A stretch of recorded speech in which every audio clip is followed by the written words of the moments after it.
So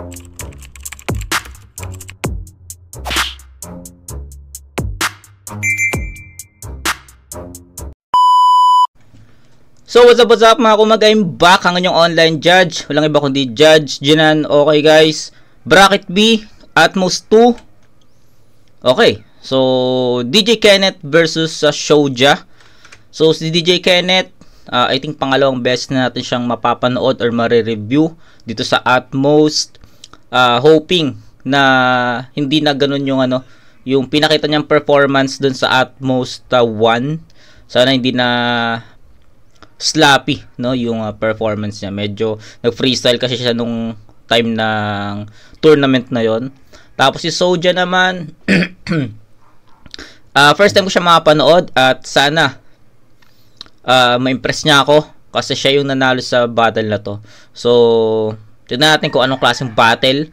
Ang ina-expect ko lang kay DJ Kenneth, sana handa siya, sana effective yung mga dala niya. And kay Showja naman, sabi niya sa interview is wala daw siyang masyadong mapiga, and sana yung mga napili niyang references is gumana din. So yun, tignan natin kung anong klaseng battle to. DJ Kenneth versus Showja, at unang battle sa bracket B na re-review natin. So game.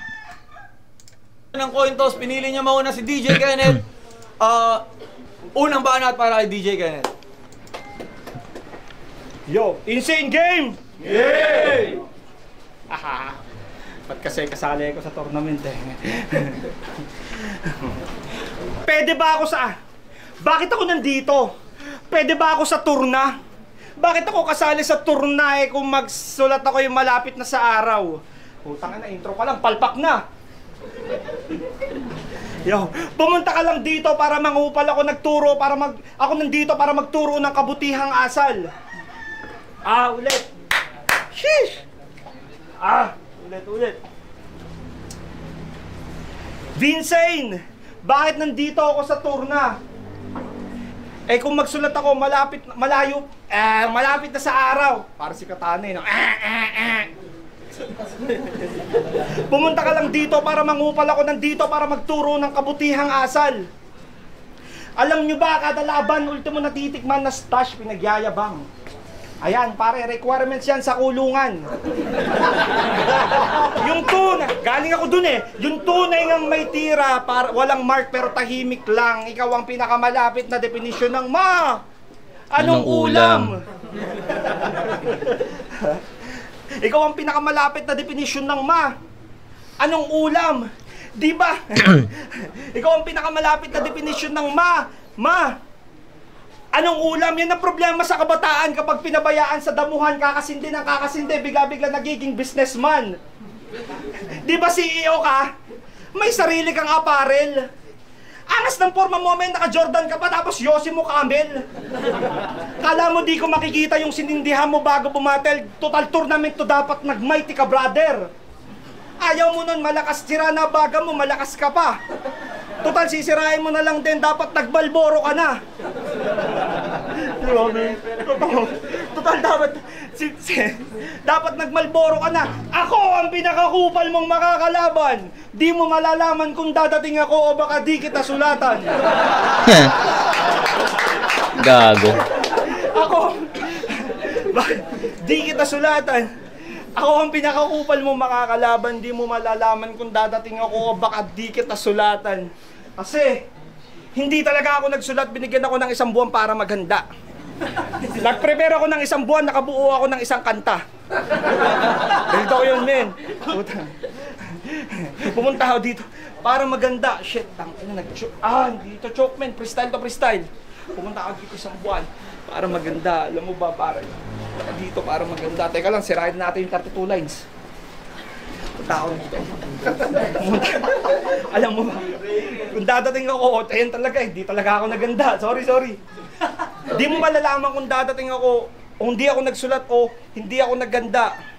Shit, putang na, sakit ko na to. First round, nawawala. Kasi sabi ko, first round lang ako, pwede na First round lang din ang turna. Yo! Alam ko nang pupuruhin mo yung uso ko. Wala pang punchline pero kumikibo na sila. Nung una kitang makita, putang ina, pormado ka. Kasi ibang-iba na itong liga ngayon. Si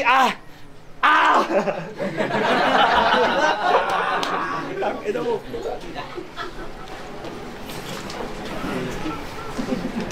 Sige, yun na yun. Ipunin ko na lang sa round 2. Okay, so kasasabi ko lang kanina na sana hindi maging sloppy yung performance, hindi tulad nung round 1 niya dun sa first round niya sa sa tournament dun sa Utmost 1 ay season 1, 'di ba? Napanood natin, actually medyo prepared pa nga si DJ Kenneth doon.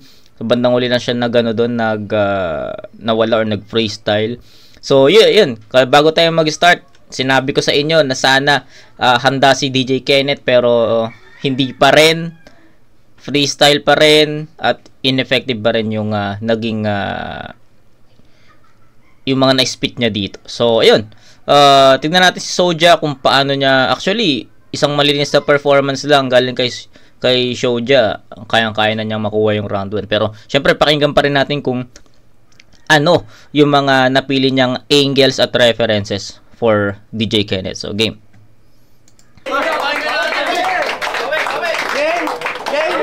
Ay, spit pa ako, tol. Tanga namin. Yo! This can be my first battle of this year. Shit, ang dami nangyari sa akin, promise. Last year was my FRBL days, and masasabi mong kulang nga sa practice. Bounce back 2024 at most tournament agad, and I love this. Maraming salamat, Vincent. I'll promise, tatasahan ko ulit yung pumurol ko na lapis and in battles game. Yeah! Yo, Vincent! Kala ko may risked ako na battle. Laban namin ni Omar P, last event na cancel. Yo, check. Laban namin ni Omar P na cancel. Yo, Vincent! Kala ko may risked ako na battle. Laban namin ni Omar P, last event na cancel. Oo nga pala, late ako nun. Pasensya na, mas priority humasel lang humasel. Ngayon nilagay mo pa ako sa tournament, pues may authority ako mang body bag ng rapper. Kaya ito na ba talaga yung ipinalit? Si Punet? Talagang yung matchup, ang lupit. Tangin ng kalaban to, ang kulit, nasa nguso lang yung puwet. De, pero best friend niya ni Omar P. Halos sila yung magkasanggan dikit. Sila lagi magkasama sa event at saka... Teka. Kayo ni Omar P, magkasanggan dikit? Oh shit! Magkatropa kayo ni Omar P, tas may battle kami ni Omar P na hindi natuloy. Hindi ba kayo magbuang magka-tandem niyan? Tangin na mga rapper yan, lalaki ng tiyan, kala mo laruan na Bomberman. Ano veterans? Gago kayo yung mga thunders lang. Kung lalamang man kayo sa akin, malamang age matters lang. Kasi ang nakakapagtaka sa lahat, dalawa na dapat silang nakatunggali ko sa rap. Omar Payat plus DJ Kenneth, mukhang pagod na burat, kaya samahan mo pa na makakapalaugat kayo yung mga barok magsulat. Tangala, kasi tingnan nyo yung hint at mystery. Dalawa sila sa akin, matic slice. O get sa gadyo scenery, ito'y basic lang na puzzle minds. Mag-best friend yung kalaban ko, kaya wala nag-aanong hustle grinds. Hustle grinds. Di naman tayo garbage time, pero yung mga dala mo, recycled lines, kaya ulul. Una pa lang, binisto ko na kayo kasi alam kong gagawin nyo yan. Sabihin mong hindi ka humingi ng info sa kanya. Malaking kakengko yan, pero kahit pareho yan na mga weeks sa ghetto pam, tandaan nyo, Rizaleño din ako, kaya alam ko mga sikreto niyan. Kaya pakyo ka, chairman, hati kayo. Kasi hati kayo sa papel. Hati sa lapis, hati sa bala, hati sa baril. Hati-hati na nga yung uso mo. Gusto mo pa din makihati, Abaser? Huwag mo sabihin pati sa kama, gusto mo kahati si Blaser. Kasi Blaser, di ka lang idol neto. Ikaw ay crush niya din. Kaya sila nag-break ng ex niya. Nakita sa wallet niya yung picture mo na nasa gym. Tangin na, sabi ko na, bading. Porket naging kapitan ba, tama? Konsihal, kahit ano. Kung naging konsihal lang si Blaser, naging chairman ka na din, panawagan ko sa mga taga-barangay mag-ampon, pag may liga kayo, isabit nyo to sa ring. Tapos, saka kayo mag-shooting. Huwag kayo mga ba, kahit tamaan yung muka. Kasi payag ba kayo, wala daw manakaw sa barangay nyo? Talagang ang kapal pa ng muka. Marami sa kabarangay mo, isang kahig, isang tuka. Hindi sa pamamaliit, pero sadyang marami ang dukha. Pero nung sinalanta kayo ng bagyo, maraming bayang natumba. Pero ikaw, nasan ka? Nandun ka, nakikipag-unahan magpataba ng bulsa. Kaya tangina mo, chairman, yung karir mo sa akin magiging abo na. Huwag kayong magpapaniwala sa kanya, chairman. SK chairman, putang ina mo kang may apo na. SK chairman, Tangin na yung chairman, yung mga galaw mo, talagang basa ko na. Sabihin mo sa akin kung mali ba yung aking napuna. Nandiyan ka lang pag yung pera nakasako na, di mo na makita pag sako na.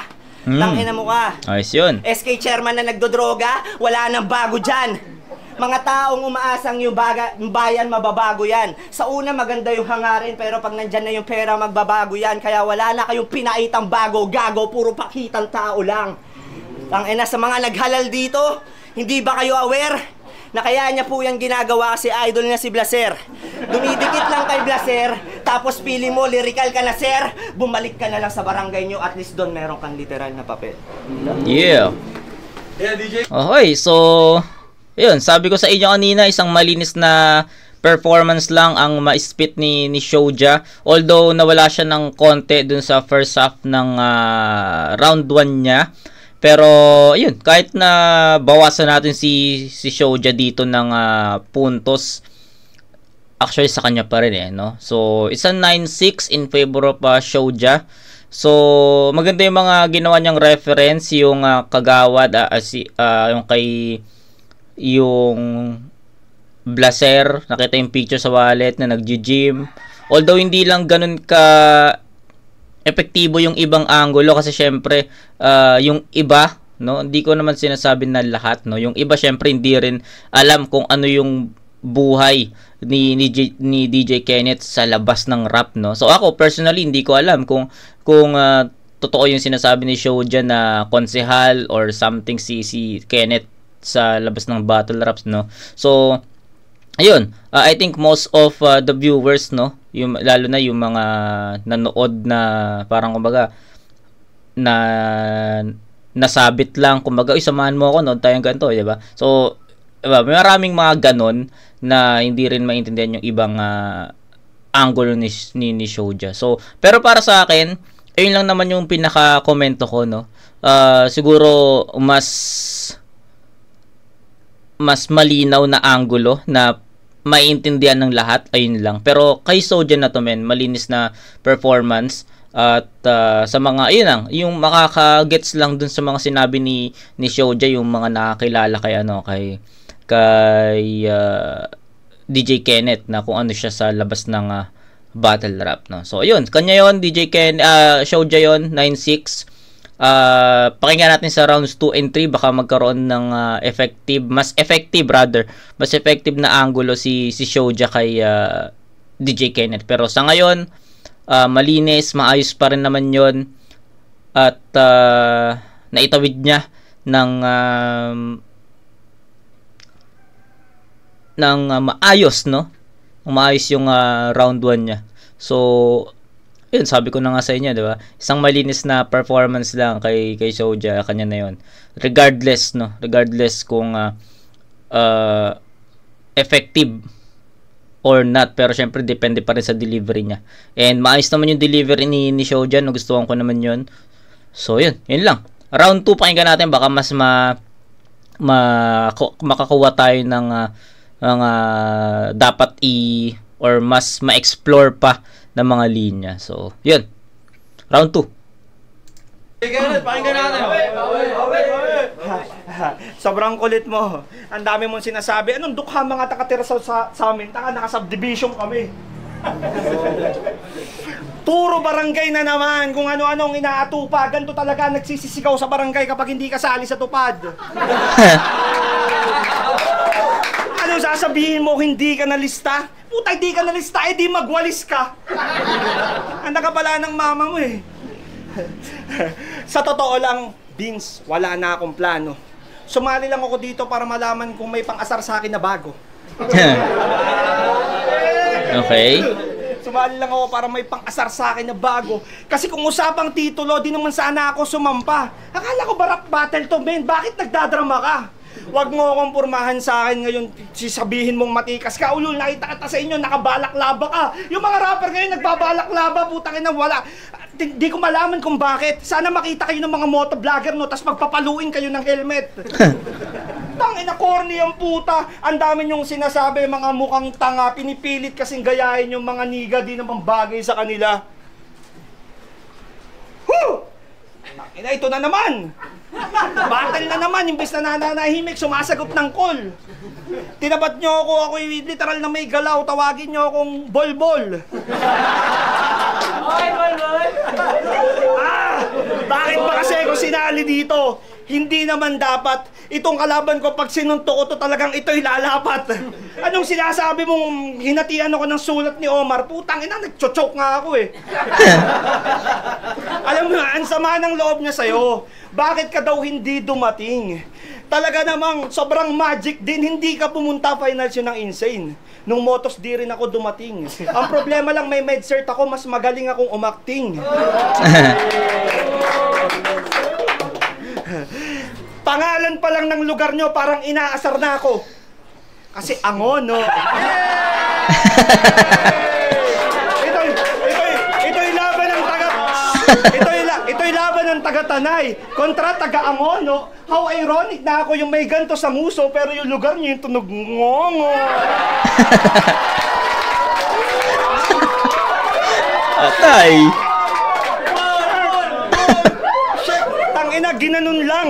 Ginanon lang. Bubal ka ba, boss? So, ako rin. Akala mo di ka nagdadamo? Ako dati. Ikaw din, tangina mo. Yo, inuungkat pa niya yung panunungkulan ko sa barangay. Talaga namang halatang hirap na hirap. Paano mo ako masasabing kurap eh, wala nga ako manakaw? Abonado pa, baka idamay kita. Gago. Baka idamay kita pag usapan na pwede na yung peke. Itong kalaban ko sumisigaw, putang na para siyang may beke. Tsaka bakit ganyang forma mo? Narinig ko kanta nito, men. Ang kanta nyo puro tunog NIO, Neo. Huwag ka sisigaw dito ng Yang Stana, susuntukin ka ni Odeng. Yang Stana, tangin ang mga tugtugan niya ng puta, mga chibibay. Ang gaganda ng forma nyo, putang ina, para kayong mga kikay. Akala mo mga pormahan nyo sa Facebook, akala mo naman talaga tatama. Pag sinaksak to, magpapabarangay to bigla. Tandaan mo na dayo ka, men. Dayo din ako. Nung tinanong mo saan yung location, ituturo kita dito. Parehas tayong walang alam sa lugar. Nagtanong lang din ako. Putang ina, total may bitak yung uso ko, ituturo ko sa mabitak to.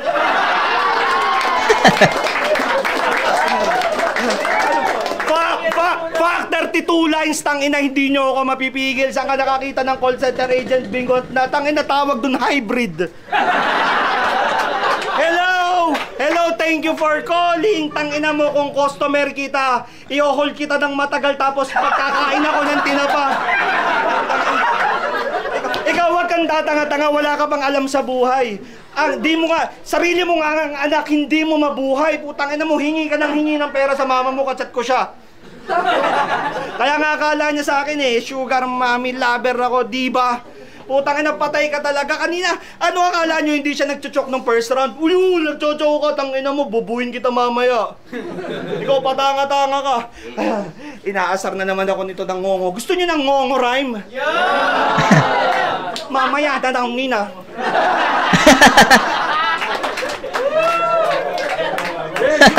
Okay, okay, iba yung naging atake ni DJ Kenneth dito. Sobrang kwela nung ginawa niya na lugar mo pa lang, inaasar na ako, Angon, no? Tawa ko ng tawa doon. Effective yung, ano niya, yung parang gitna ng round 2 niya. Sobrang angas nun. Ang ganda nung, ewan ko kung freestyle yun, ha? I don't know if that's freestyle, pero so para sa akin, sobrang epektibo nun. Ang ganda nun, nagising yung ano doon, nagising yung crowd doon. At ako, natawa rin ako sa ginawa ni DJ Kenneth na yon. So, yun. Nawala man lang konti yung effectivity or yung entertainment dun sa bandang dulo, pero nakuha niya pa rin, no, bago siya mag-end. So props kay DJ Kenneth doon, hindi naging katulad ng round 1 niya na halos wala talaga siyang ma-spit. Sa round 2 nagawa niya ng paraan, di ko lang alam kung freestyle yon or nahugot niya yung mga verses niya, nasulat niya, I don't know, pero para sa akin effective si DJ Kenneth sa round 2, no. So yun, tignan natin kay Soulja kung paano niya babasagin yung ganong comedy or yung ganong entertainment sa pamamagitan ng estilo niya. So, let's see.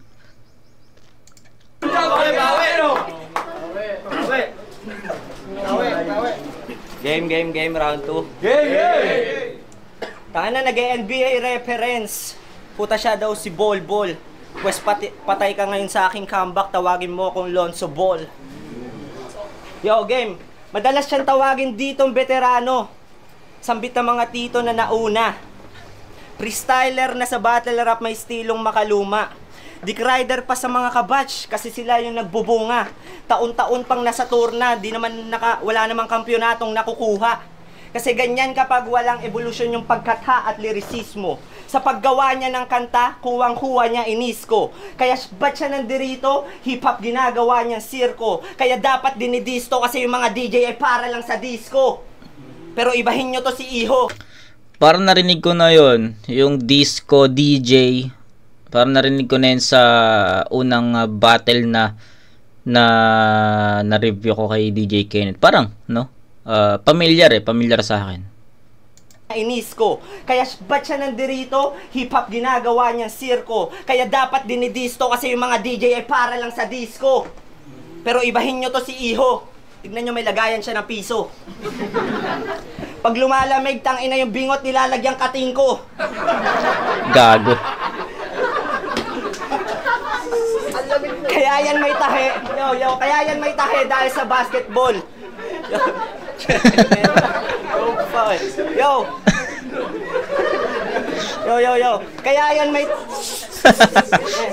Kaya yan may tahe dahil sa basketball. Yan ang sabi na katim mo. Humampas yung mukha mo sa sahig ng crossover ka na mala Jobit Baldovino. Inang-ina mo. Anong ganap mo dito? Magpa-cute at magpa-bibo? Magpasikat na may miyo yan na sulat pambagito. Ako payat palito at sapat lang yung talino ko sa paglapag ko dito papalag kahit kanino. Tangina ako wala lagdasa yung tuluyang pagretiro. Mukha mo'y paplakda sa ulsapul kay Casimiro. Okay. Suntok pinampaligo sa jambobo katong galiko. Punches after punches, parang combo ni Paquito. Yung mga plano ko maligno, madilim at malagim at mapiligro. Pupulapan ko bahay nyo tap na parang terorismo. Darating akong bandido with my rifle na antigo. Pagka pasok ko yung intro, isi-set up ko yung video. Sabay piga sa may gatilyo. Brrrr! Tangina, inispirayan yung buong bahay. Umingay na sa sityo. Lahat ng madadamay. Lahat malalagay sa nicho. Di ko na kailangan ng speaker mga sir para pumanis ng DJ dito. Sapat na yung Gun Sounds Massacre by alias DJ Al Pacino. Yung gantong extended rhymes kaya ba ng isang bobito? Hindi mo nga alam kung may laman yung kanyang sentido. Walang bumibilib sa'yo kasi wala kang ang prinsipyo. Di mo daw pwede tapakan kanyang miyo, pero pwede mo tapakan kanyang ego.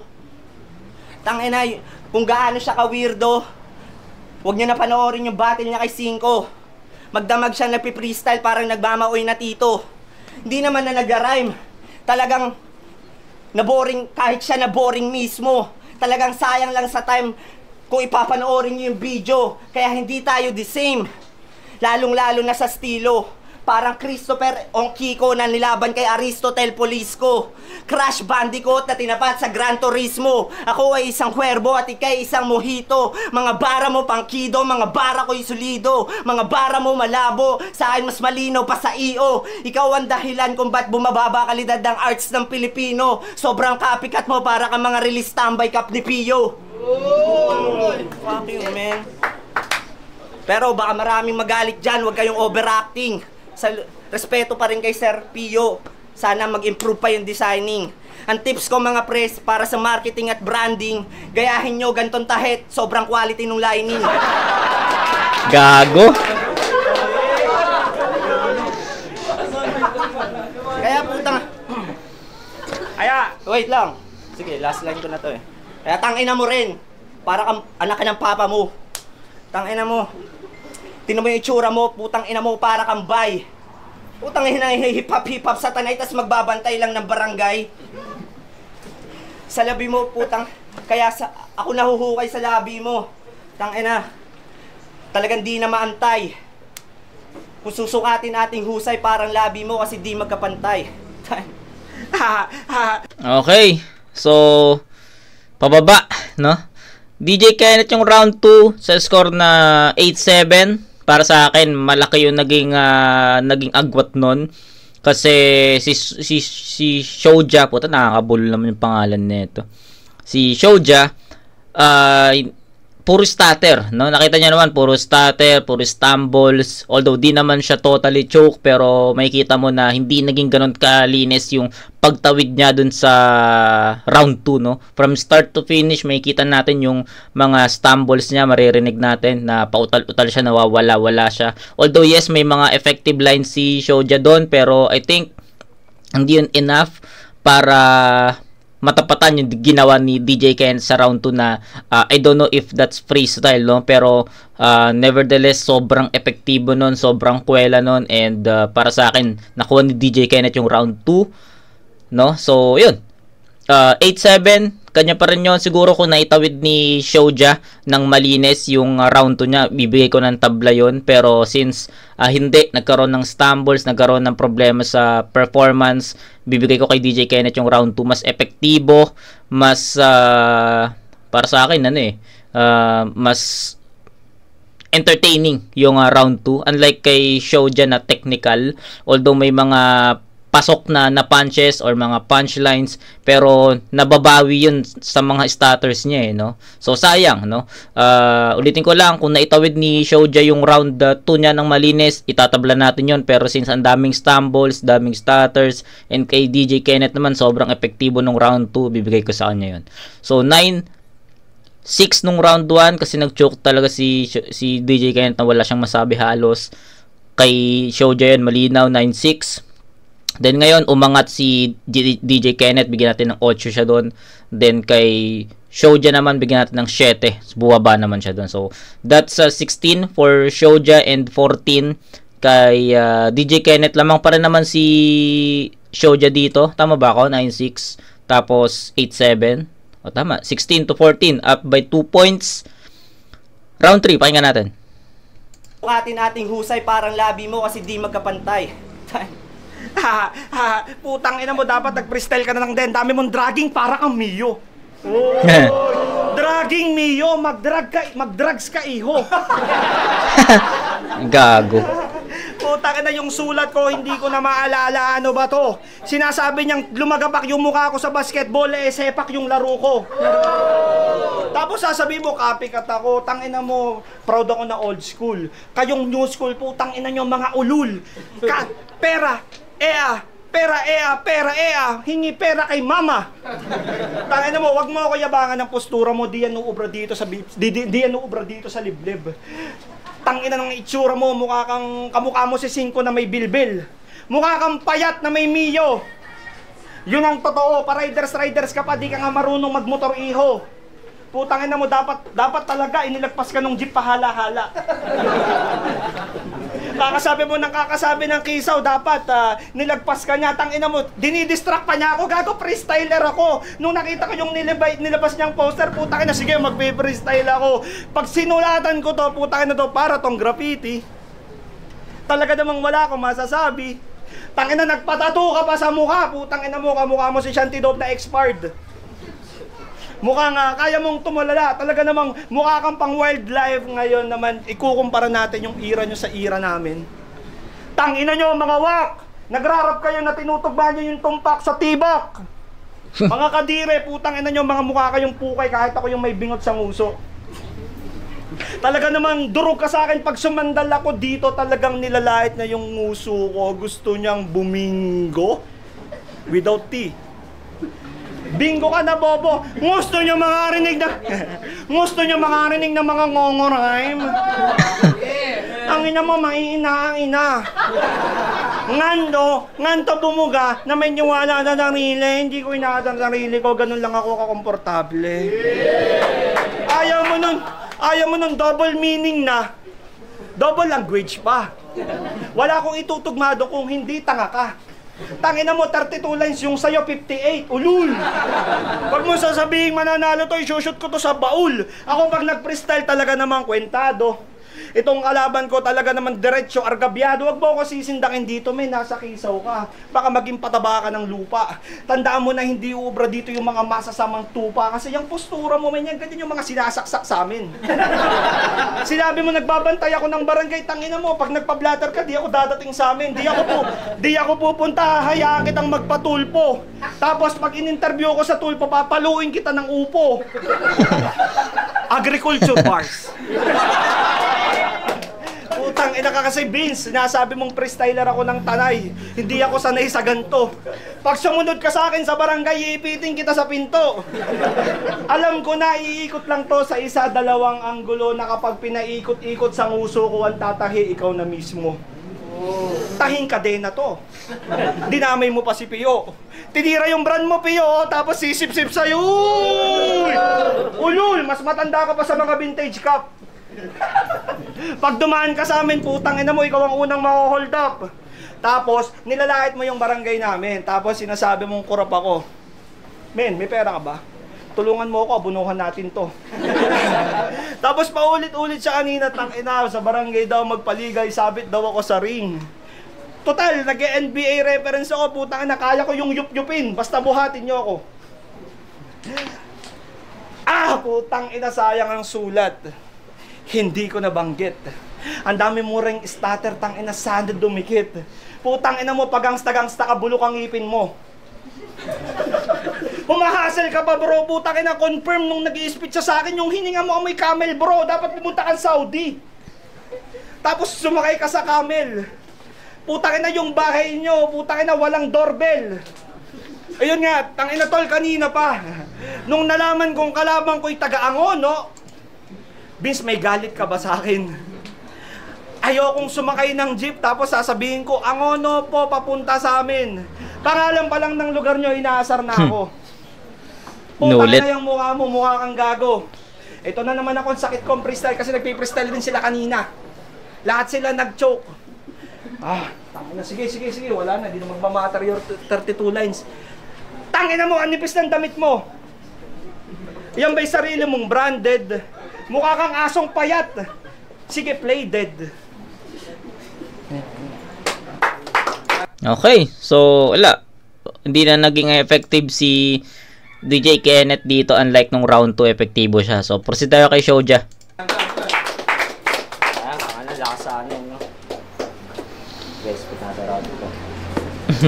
Pag-usapan natin yung pangalan mong binabandera. Na magre-rebat.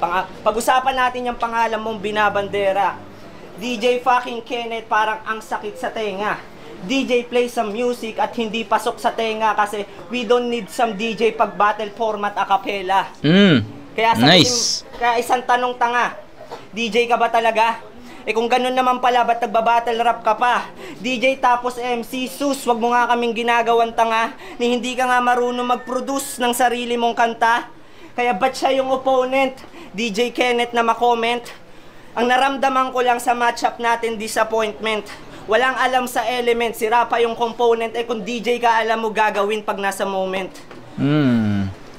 Ganda nung rhyme schemes, no? Actually, kanina ko pa ito napapansin. Hindi ko lang nabanggit kasi nagmatter yung yung mga starter ni Showja, no? Pero props sa rhymings ni Showja, round 2 pa lang, puta, napansin ko na yung yung extended rhyming Props doon, men, ang galing nun. Hanggang ngayon, no, round 3 naririnig ko pa rin yung mga rhyming niya na ang sarap pakinggan, no. So props kay Showja doon. Hoy, mag-transition ka ng music. Ba't ka nag-i-speak dyan ng lyrics? Yan na ba yung pre-practice mo sa loob ng fucking 3 weeks? Paglabas ng ating battle, doon sa title may explicit. Isang body bag na rapper, tas yung DJ ang na-remix. Ikaw lang yung isang DJ na autistic, kaya bawal pang Olympics. Ikaw lang yung DJ sa Pinas na di kilala si Supreme Fist.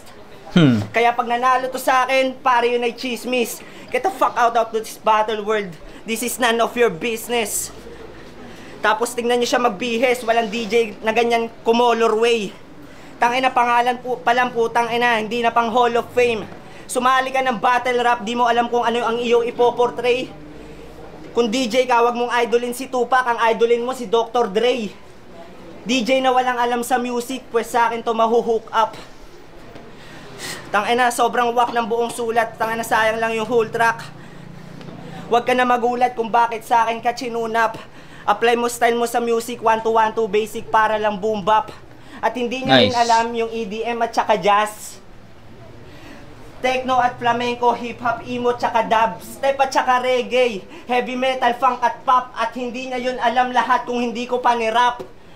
At buong round 3, umikot lang sa DJ yung angulo. Aking scratch nakaka-GG. Pero ibahin mo ko sa clutch, parang kaway na nasa pili. Isang angulo, isang round, isang angulo ginamit. Pre, ganun lang bumutas ng easy.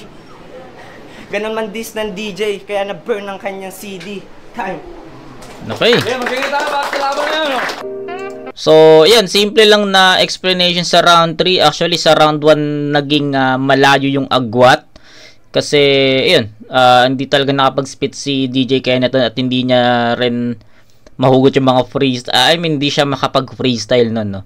Then, sa round 2, kay DJ Kenneth yun, na ang daming stutter ni Shoja doon. Although, pasok yung mga, para sa akin, yung rhymings ni Shoja, yun yung pinaka, para sa akin, nagdala nung round 2. Pero, para medyo dumikit, no? Pero, DJ Kenneth pa rin yun. Then, round 3, andun pa rin yung extended rhymings ni Shoja, props pa rin doon. Then kay DJ Kenneth naman, nawalan na ng effectiveness yung mga freestyle niya, unlike sa round 2 na pasok talaga. Then ayun, round 3 ni Shoja, ayun, kanya yun.